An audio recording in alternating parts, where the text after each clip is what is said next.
Saudara dan saudari, Elohim Yahweh melarang umatnya memanggil nama ilah-ilah bangsa lain sebab hukumannya sangat serius, hukumannya sampai keturunan yang keempat. Keluaran bab 23, ayat 13 LT 3. Dan dalam segala hal yang telah kufirmankan kepadamu, haruslah kamu waspada, dan janganlah kamu menyebut nama ilah-ilah lain. Hal itu janganlah terdengar dari mulutmu.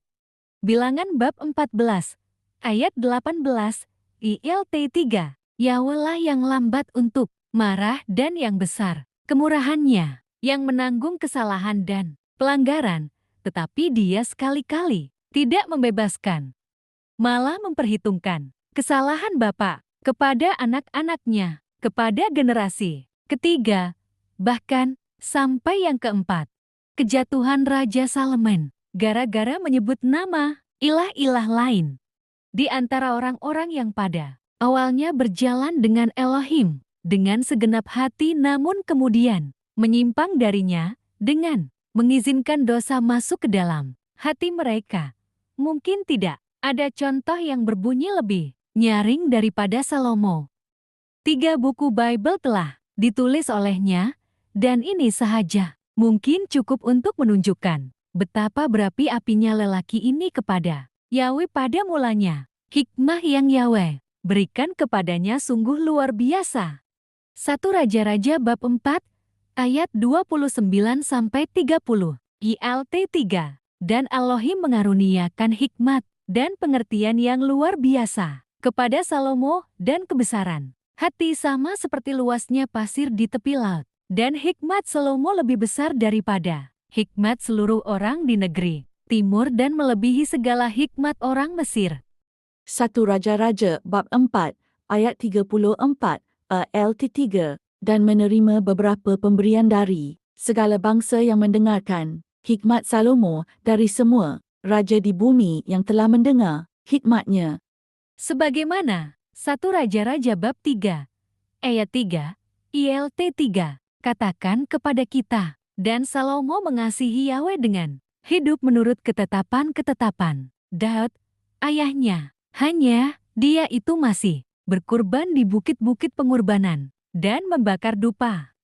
Salomo mengasihi Yahweh dan hidup menurut ketetapan Daud ayahnya. Walau bagaimanapun, ini tidak kekal selama-lamanya. Apa yang kita lakukan semalam tidak menjamin kita melakukan perkara yang sama hari ini.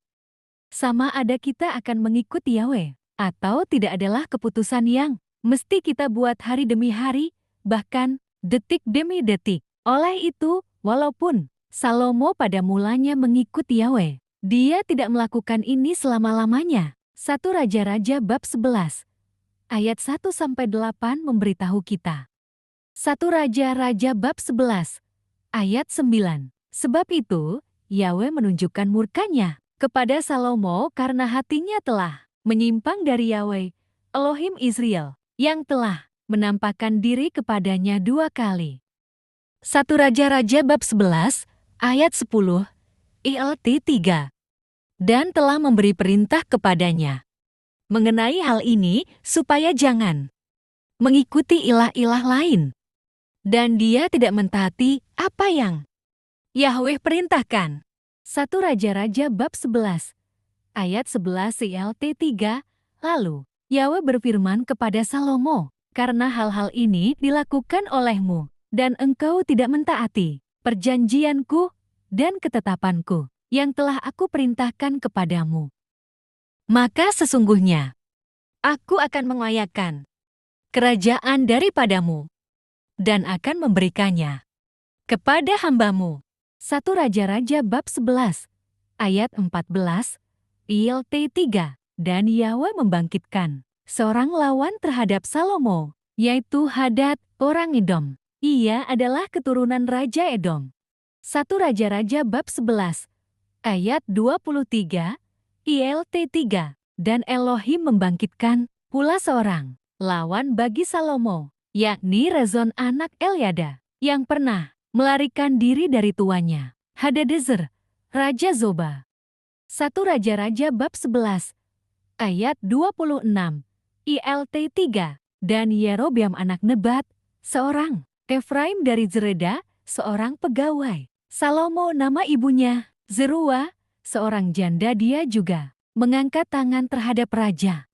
Walaupun Salomo telah ditegur oleh Yahweh, dia tidak berubah. Malah, jika kita membaca lebih lanjut, kita akan melihat bahwa Salomo berusaha keras untuk melawan apa yang dinubuatkan Yahweh mengenai pemusnahan kerajaannya. 1 Raja-Raja bab 11, ayat 40. Contoh dari kehidupan Salomo ini menunjukkan apa yang boleh berlaku kepada seorang hamba Yahweh jika dia membiarkan dunia tinggal di dalam hatinya. Dia akan segera menyembah apa yang disembah oleh dunia. Kes Salomo bukanlah satu-satunya kes di mana seseorang yang dahulunya begitu panas untuk Yahweh berubah menjadi suam-suam kuku. Ramai orang telah jatuh dan mereka jatuh ke dalam perangkap yang sama. Itulah sebabnya 2 Korintus bab 13 ayat 5 menasihati kita, ujilah dirimu sendiri, adakah kamu teguh dalam iman? Saudara dan saudari, apakah dosa terbesar Raja Salomo yang telah menyebabkan Elohim Yahweh murka dan jatuhkan hukuman berat kepada Raja Salomo dan pemusnahan kerajaannya? Dosa terbesar Raja Salomo ialah menyembah ilah-ilah bangsa-bangsa lain yang disembah oleh istri-istrinya. Sebab pada waktu Salomo sudah tua, istri-istrinya itu mencondongkan hatinya kepada Allah-Allah lain, sehingga ia tidak dengan sepenuh hati berpaut kepada Yahweh.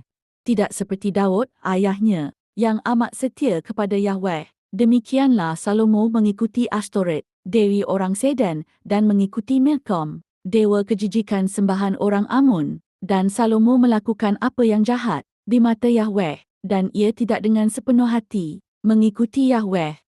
Pada waktu itu Salomo mendirikan bukit pengorbanan bagi Kamos, dewa kejijikan sembahan orang Moab, di gunung di sebelah timur Yerusalem, dan bagi Molok, dewa kejijikan sembahan Bani Amun. Demikian juga dilakukannya bagi semua istrinya, orang-orang asing itu, yang mempersembahkan korban ukupan dan korban sembelihan kepada ilah-ilah mereka. Sebab itu Yahweh menunjukkan murkanya kepada Salomo sebab hatinya telah menyimpang daripada Yahweh, Elohim Israel, yang telah 2 kali menampakkan diri kepadanya, dan yang telah memerintahkan kepadanya dalam hal ini supaya jangan mengikuti Allah lain, akan tetapi ia tidak berpegang pada yang diperintahkan Yahweh. Aku akan mengoyakkan kerajaanmu. Hanya pada waktu hidupmu ini aku belum mau melakukannya. Oleh karena Daud, ayahmu, dari tangan anakmu lah aku akan mengoyakkannya. Namun demikian, kerajaan itu tidak seluruhnya akan kukoyakkan daripadanya. 1 suku akan kuberikan kepada anakmu oleh karena hambaku Daud dan oleh karena Yerusalem yang telah kupilih. Saudara dan saudari, jikalau istri-istri Raja Salomo menjadi penyebab Raja Salomo akhirnya menyembah ilah-ilah lain yang dilarang oleh Yahweh, demikianlah pada hari ini tersangat teruk, sebab Alkitab terjemahanlah menjadi penyebab utama umat Kristen menyembah ilah lain. Nama Yahweh yang sudah tercatat dalam Perjanjian Lama dalam bahasa Ibrani sebanyak 6.823 kali telah dihapuskan oleh pihak penterjemah lalu diganti dengan nama gelar Tuhan huruf besar lalu dipakai nama Allah menggantikan Elohim. Tahukah saudara dan saudari, sebelum munculnya agama Islam, Allah sudah dikenal dan sudah disembah oleh orang-orang kafir Arab. Namun, orang Islam menerangkan bahwa mereka bukan menyembah Allah masyarakat purba tetapi Allah yang mewahyukan Al-Quran. Mereka menjelaskan Allah itu nama. Quran bab 10, ayat 14, Tuhannya. Orang Arab Quran bab 27, ayat 91. Allah berdiam. Di Mekah Quran bab 106, ayat 3. Allah itu nama pribadi tidak boleh dibuat jamak dan tidak boleh diterjemahkan. Inilah sebabnya semua kitab terjemahan Al-Quran di seluruh dunia, nama pribadi, Tuhannya umat Islam, yang bernama Allah terus dikekalkan. Allah bukan nama gelar dan tidak boleh dipakai oleh para penganut agama lain sebab kalimah Allah adalah nama pribadi sesembahan umat Islam. Penghapusan nama Yahweh dan Elohim dari kitab suci lalu digantikan dengan nama ilah-ilah lain seperti Allah, Sies, Kyrios, Tuhan, Dominus atau God tetap dilarang oleh Yahweh. Yahweh mahu namanya terus dikekalkan dalam kitab sucinya dan terus disebut-sebut dalam pujian dan penyembahan. Keluaran bab 23, ayat 13, ILT 3, dan dalam segala hal yang telah kufirmankan kepadamu, haruslah kamu waspada, dan janganlah kamu menyebut nama ilah-ilah lain, hal itu janganlah terdengar dari mulutmu. Disinilah dosa terbesar Raja Salomo, yaitu gara-gara hendak mengambil hati para istrinya, dia ikut dalam upacara penyembahan Dewa Asyitoret, Dewi, orang Saden, turut serta dalam upacara ibadah Milkom Dewa Kejijikan, sesembahan orang Amon. Raja Salomo mungkin berpikir dia hadir sekadar untuk memberi sokongan moral pada istri-istrinya agar mereka tidak sakit hati padanya. Dia mungkin berpikir biarpun disebut nama ilah-ilah lain keluar dari mulutnya tetapi hatinya masih ingat Yahweh. Tetapi Yahweh marah dan muncul di depan Raja Salomo sebanyak 2 kali untuk memberi amaran agar Raja Salomo segera bertobat. Namun Raja Salomo terus berdegil. Akhirnya, Yahweh menjatuhkan hukuman pada Raja Salomo dan keluarganya serta kejatuhan kerajaannya selepas kematian Raja Salomo nanti. Isu utama ialah Yahweh. Mahu iman Raja Salomo? Tidak. Berbelah bahagi beriman padanya. Artikel pertama hukum 10. Yaitu Anochi Yahweh Elohicha. Artinya, akulah Yahweh Elohimmu. Yahweh mau Raja Salomo sepenuh hati menyembah kepada Yahweh.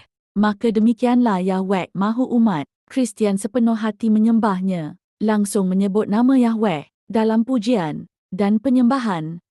Misalnya, pemakaian kata Allah dalam Alkitab dan diucap dalam ibadah itu tidak diperbolehkan, sebab Allah atau sebagainya adalah nama pribadi sesembahan umat Islam. Artikel kedua hukum 10.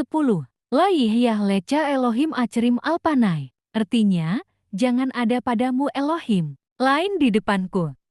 Yesaya bab 42. Ayat 8, ILT 3. Akulah Yahweh, itulah namaku, dan aku tidak akan memberikan kemuliaanku kepada yang lain dan pujianku kepada patung. Saudara dan saudari, ini kehendak Bapa di sorga.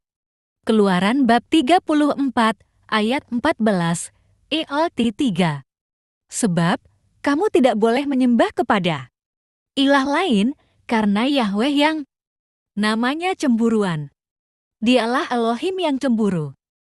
Berikut adalah kesimpulan kita mengenai Raja Salomo. Pertama, gara-gara kesilapannya menyebut nama ilah-ilah lain yang keluar dari bibir, mulutnya terpaksalah dia membayar. Dengan nyawanya, umurnya diperpendekkan oleh Yahweh, keluarganya tiada kebahagiaan dan kerajaannya akan alami kejatuhan.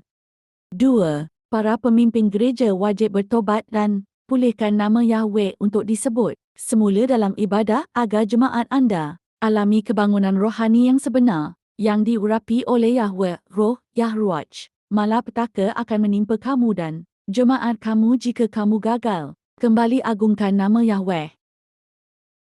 3. Kalau Raja Salomo yang telah diberikan hikmat dan tiada sesiapa pun setanding dengan kemasyuran dan kuasa serta kekayaannya, sebelum atau selepas kematiannya, pun juga tidak terlepas dari hukuman dari Elohim Yahweh. Apalagi dengan kita, hanya rakyat biasa ini sudah pastilah tetap mendapat hukuman berat dari Yahweh akibat perbuatan kita yang terus-menerus menyebut nama ilah-ilah lain dalam ibadah kita. Keempat, kemungkinan musibah-musibah yang telah menimpa kita selama ini adalah sebagai akibat kedegilan kita untuk bertobat. lalu terus-menerus menyebut nama ilah-ilah lain seperti kata Allah dalam ibadah kita selama ini, Yahweh itu cemburuan sehingga kita yang sengaja sebut nama Allah, yaitu nama ilah-ilah lain, tetap tidak terlepas dari mendapat hukuman dari Yahweh. Elohim umat Israel juga Elohim umat Kristen. Artikel ketiga dalam Hukum 10 menyebut nama Yahweh dengan sembarangan pun kena kutukan, apalagi sebut nama ilah-ilah lain dalam ibadah pasti dapat hukuman. Kelima, hukuman Yahweh terhadap Raja Salomo tetap terjadi kepada kita yang sekarang ini dipanggil umat imamat rajani Royal Priesthood, tetap juga terima hukuman jika enggan bertobat dan terus-menerus sebut nama ilah-ilah lain. Maleakhi bab 2 ayat 2 ILT 3. Jika kamu tidak mau mendengarkan dan jika kamu tidak menyimpan dalam hati untuk memberi kemuliaan bagi namaku, Yahweh Sebaot berfirman, maka aku akan mengirimkan kutuk ke antaramu, dan aku akan mengutuk berkat-berkatmu, bahkan aku pun telah mengutuknya. Saudara dan saudari, macam mana kita boleh membawa kemuliaan kepada nama Yahweh jika nama Yahweh pun kita berani hapuskan, lalu digantikan dengan nama ilah-ilah lain, malah menyebut pula nama ilah-ilah lain dalam ibadah, manakala nama Yahweh amat dibenci. Saudara dan saudari, jangan kita digil seperti Raja Salomo yang tidak mau dengar peringatan dari Yahweh, walaupun 2 kali Yahweh menemuinya. Sekarang Yahweh menemui Anda melalui video ini. Marilah kita bertobat dan sebutlah Yahweh dalam ibadah kita dengan sikap penyembahan sepenuh hati. Jikalau kita mula agungkan nama Yahweh dalam ibadah dan kehidupan seharian ini, artinya kita telah membawa kemuliaan kepada nama Yahweh. Maka Yahweh akan memberkati segala rezeki yang Dia sudah berikan kepada kita, malah mendatangkan banyak rezeki lagi kepada kita. Secara tidak langsung keluarga kita, saudara mara kita, kawan-kawan kita, amnya negara kita, bertambah lebih makmur dalam pelbagai bidang disebabkan Yahweh telah berkenaan untuk memberkati kita amnya rakyat, serta negara kita seluruhnya. Zaharia bab 14, ayat 9, ILT 3. Dan pada hari itu Yahweh akan menjadi Raja atas seluruh bumi, Yahweh lah satu-satunya, dan namanya pun satu. Zefanya bab 3, ayat 9, ALT 3. Tetapi sesudah itu aku akan mengembalikan kepada bangsa-bangsa bibir yang dibersihkan, supaya mereka semua memanggil kepada nama Yahweh untuk melayaninya dengan bahu-membahu. Saudara dan saudari, mari kita akhiri ceramah ini dengan doa pemberkatan. Yahweh memberkati engkau dan memelihara engkau. Yahweh membuat wajahnya bersinar atasmu dan bermurah hati kepadamu. Yahweh menghadapkan wajahnya kepadamu dan memberi engkau damai sejahtera. Amin.